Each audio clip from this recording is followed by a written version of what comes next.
बहुत सारिया संगतां कहंदियां सी बहुत कोशिश की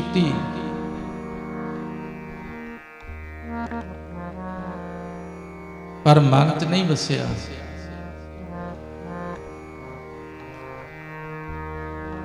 कोशिश कीतियां नहीं वसना।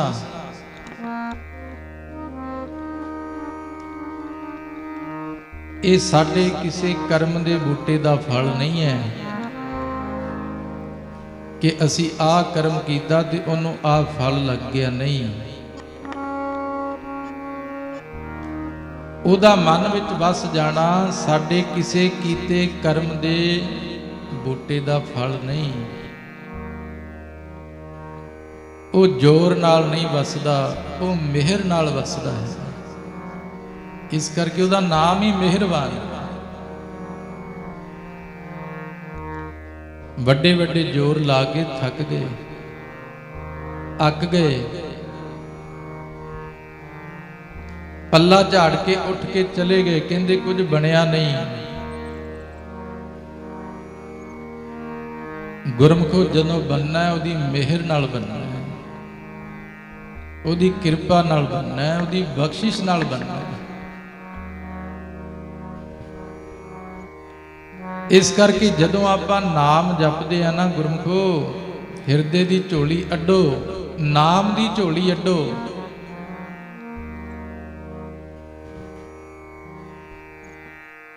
उहदी मेहर वल तको, होर किसी पासे झाकांगे खाली रह जावांगे।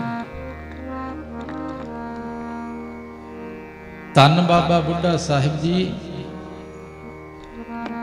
जदों 125 साल दी उम्र दे विच पहुंचे, आखिरी श्वास नेड़े ने, मेरी पीरी दे मालक गुरु हरगोबिंद साहब सच्चे पातशाह जी आप चल के बाबा बुढ़ा साहब जी नूं मिलन गए ने।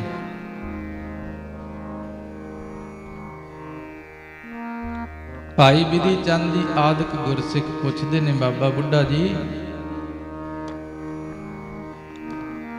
सानू दसो तुसी अपने साहिब नू किवें रिझाया, किवें मनाया, किवें खुश कीता।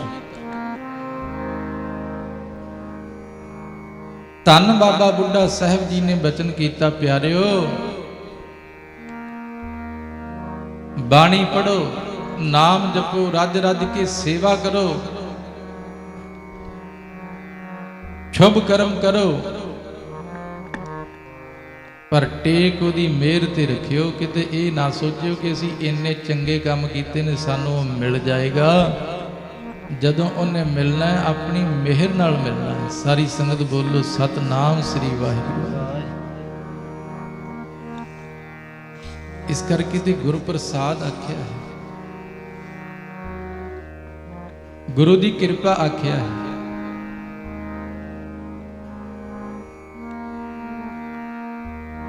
जदों आपां सतगुरु सच्चे पातशाह जी की बाणी पढ़ते हैं ना गुरमुखो, ओदी खुशी, ओदी बख्शिश दियां बड़ियां निशानियां दसियां।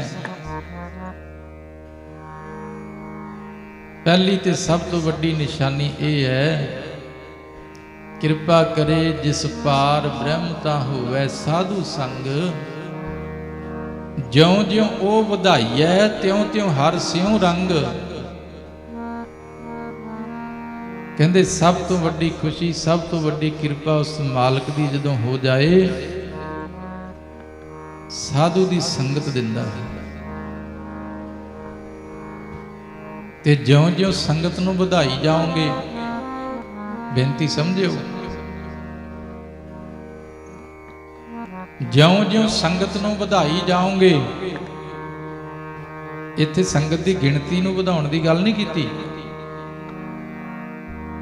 ज्यों ज्यों तुसी संगत करन वाले हो, संगत दा समा वधाओगे।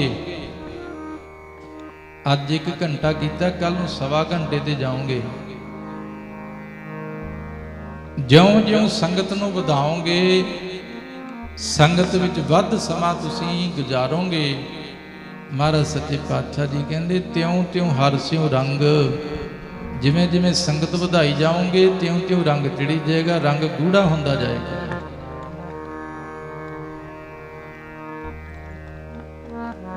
ਪਹਿਲੀ ਕਿਰਪਾ ਸੰਗਤ ਮਿਲ ਗਈ, ਫਿਰ ਨਾਮ ਜਪਣਾ ਸੰਗਤ ਵਿੱਚ ਮਿਲ ਕੇ। ਸਾਰਿਆਂ ਤੋਂ ਨਹੀਂ ਜਪਿਆ ਜਾਂਦਾ, ਜ਼ਬਾਨ ਹੀ ਬੰਦ ਹੋ ਜਾਂਦੀ ਹੈ, ਬੜੀ ਸ਼ਰਮ ਆਉਂਦੀ ਹੈ, ਸੰਗ ਲੱਗਦੀ ਹੈ ਵੀ ਜੇ ਸਾਡੀ ਆਵਾਜ਼ ਕਿਸੇ ਨੇ ਸੁਣ ਲਈ ਕਹਿਣਗੇ ਵੀ ਇਹ ਵੀ ਅਨਪੜ੍ਹਾਂ ਵਾਂਗੂ ਵਾਹਿਗੁਰੂ ਵਾਹਿਗੁਰੂ ਕਰੀ ਜਾਂਦਾ। ਇਹ ਪਤਾ ਹੀ ਨਹੀਂ ਨਾਮ ਕੌਣ ਜਪ ਸਕਦਾ ਹੈ। ਆਪ ਜਪਾਏ ਜਪੈ ਸੋ ਨਾਉ, ਆਪ ਗਾਵਾਏ ਸੋ ਹਰ ਗੁਣ ਗਾਓ। ਜਿਹਦੇ ਉੱਤੇ ਉਹਦੀ ਬਖਸ਼ਿਸ਼ ਹੋ ਜਾਏ ਉਹ ਨਾਮ ਜਪ ਸਕਦਾ ਹੈ, ਜਿਹਦੇ ਉੱਤੇ ਉਹਦੀ ਕਿਰਪਾ ਹੋ ਜਾਏ ਉਹ ਨਾਮ ਜਪ ਸਕਦਾ ਹੈ,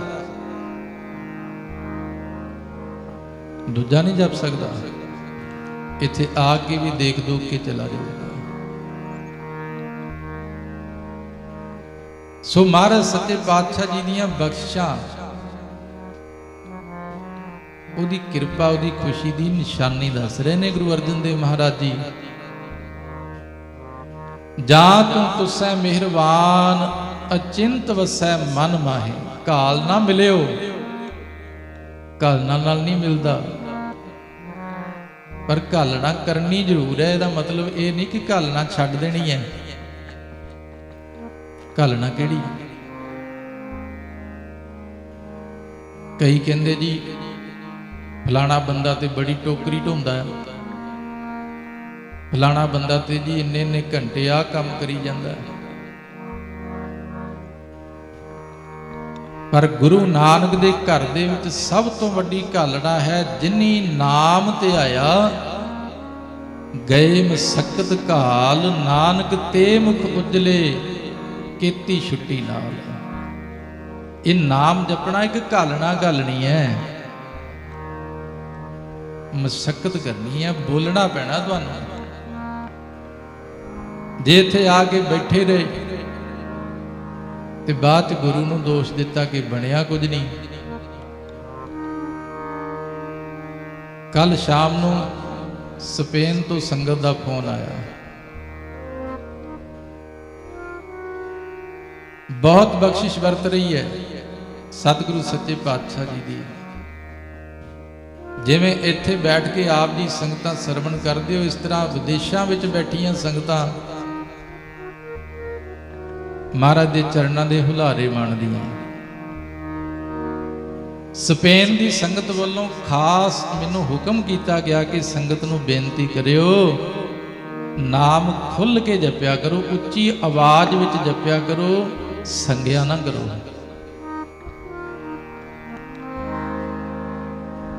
ਮਹਾਰਾਜ ਜੀ ਕਹਿੰਦੇ ਅਚਿੰਤ ਵਸੈ ਮਨ ਮਾਹੀ,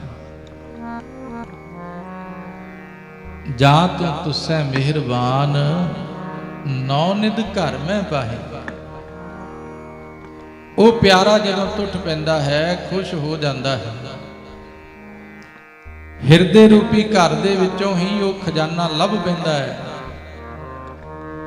ਜਿਹਨੂੰ ਪਾ ਕੇ ਸਦਾ ਵਾਸਤੇ ਤ੍ਰਿਪਤ ਹੋ ਜਾਂਦਾ ਹੈ, ਮਾਲਾ ਮਾਲ ਹੋ ਜਾਂਦਾ ਹੈ, ਅਮੀਰ ਹੋ ਜਾਂਦਾ ਹੈ, ਧਨਾੜ ਬਣ ਜਾਂਦਾ ਹੈ। ਜਿਹਨੂੰ ਪਰਮੇਸ਼ਰ ਦਾ ਨਾਮ ਮਿਲ ਗਿਆ, ਉਹਦੀ ਪ੍ਰੀਤ ਮਿਲ ਗਈ, ਉਹਦੇ ਵਾਸਤੇ ਦੁਨੀਆ ਦੀ ਸਾਰੀ ਦੌਲਤ ਤੁਛ ਮਾਤਰ ਹੋ ਜਾਂਦੀ ਹੈ।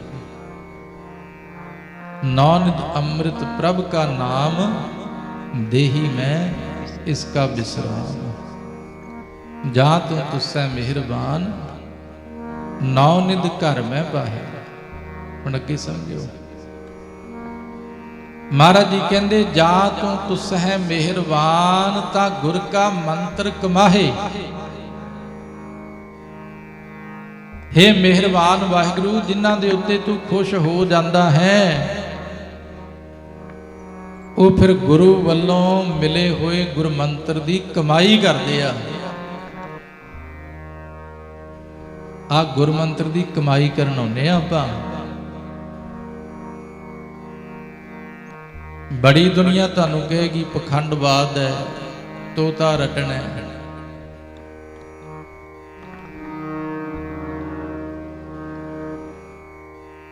पर महाराज सच्चे पातशाह जी कहते बख्शिश वाले नाम नू कमाउंदे ने, नहीं तो पंज प्यारियां तो नाम प्राप्त करके गुरु महाराज सच्चे पातशाह जी तो मूल मंत्र गुर मंत्र की दात प्राप्त करके उहदी कमाई करना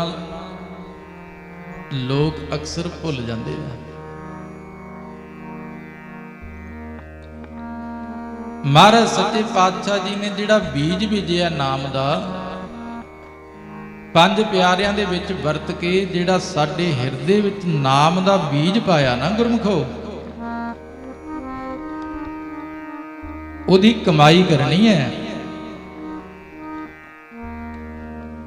जिन्हां ने वो नाम दी कमाई कीती वो आप भी हरे भरे हो गए, उन्हां दे संगी भी हरे भरे हो गए। महाराज सच्चे पातशाह जी कहते जा तू तुसै मेहरबान ता गुर का मंत्र कमाहे। उहदी बख्शिश तो बिना नाम नहीं कमाया जाता, नाम नहीं सिमरिया जाता, नाम नहीं आराध्या जाता। ते हुण जिन्हां जिन्हां ने जपिया शुकराना करियो, साडे ते गुरु साहिब की बड़ी बख्शिश है, बड़ी किरपा है। जदों तुहानूं कोई पुछदा ना तुसी हिरदे की आवाज विच आख्या करो बड़ी किरपा है गुरु साहब की, बड़ी बख्शिश है। अखीर विच महाराज जी कित्थे लै गए,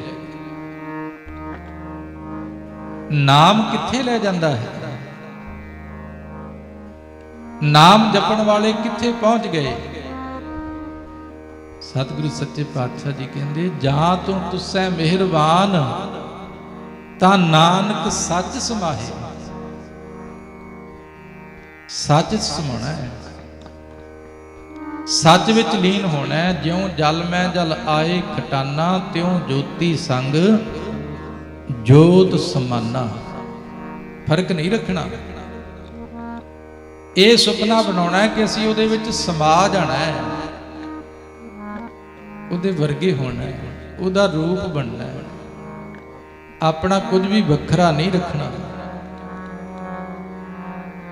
महाराज सच्चे पातशाह जी कहते जिन्हां ते खुश हो जाता है उन्हां नूं अपना नाम जपाउंदा है, उन्हां दे मन विच आप वस जाता है, उन्हां नूं सारे खजाने अंदरों ही दे दिंदा है। ते एक दिन वो सदैव सच दे विच जाके समा जाते ने, उहदा रूप बन जाते ने, ਉਹਦੇ ਵਿੱਚ ਅਭੇਦ ਹੋ ਜਾਂਦੇ ਨੇ।